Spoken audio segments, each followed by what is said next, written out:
Wolf Creek is a horror thriller film directed by Greg McLean.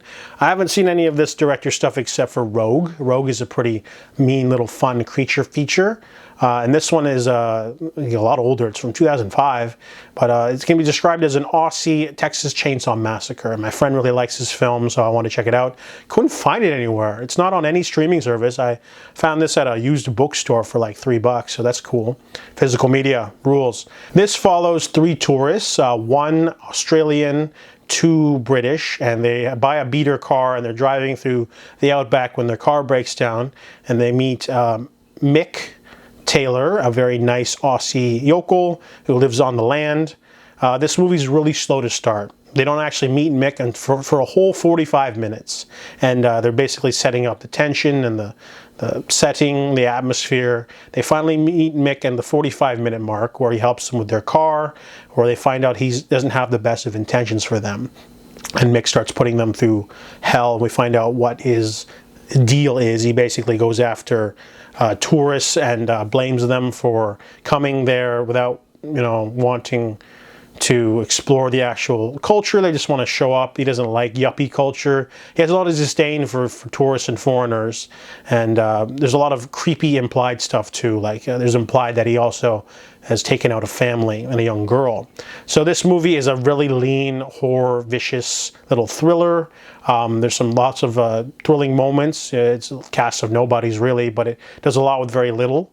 Most of the tension and suspense is at the last hour of the film. It's just pretty brutal and stark and violent, and pretty decent ending too. This can be an updated sort of version of something you've seen before. We've seen Texas Chainsaw Massacre and the remake.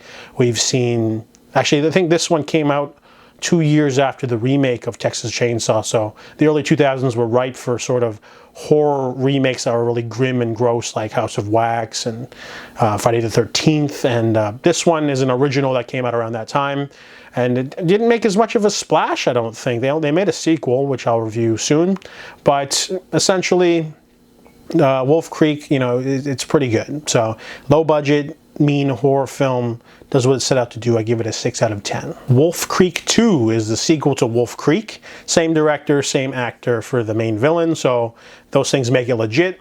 This one takes place a little while later. Another couple, I think they're German, are doing some backpacking and traveling around when they come across Mick. This movie's a lot different in tone. First off, the budget's a lot bigger, more kills, more violence. It definitely amps up things a little bit at the beginning. I felt like it was trying to do too much a little bit because they were making it really over the top. But once the movie starts to focus on this couple and Mick trying to get them, then the movie becomes more interesting as they run away, the game of cat and mouse. And then we finally shift to another character who helps them out.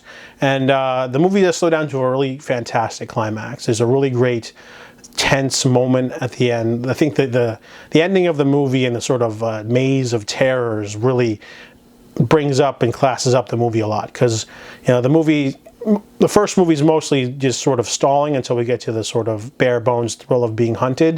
And the second one has a lot more stuff going on. It has like this big kangaroo thing during a chase. There's a lot of headshots, and then I kind of felt like I didn't really like it. There was a lot of CGI, a lot of it almost felt like they were trying to outdo the first one. They didn't need to do that, but then as the film goes on, it starts to get more intimate and more simple, and I really like that. The Wolf Creek movies are simple because it's just a guy chasing tourists.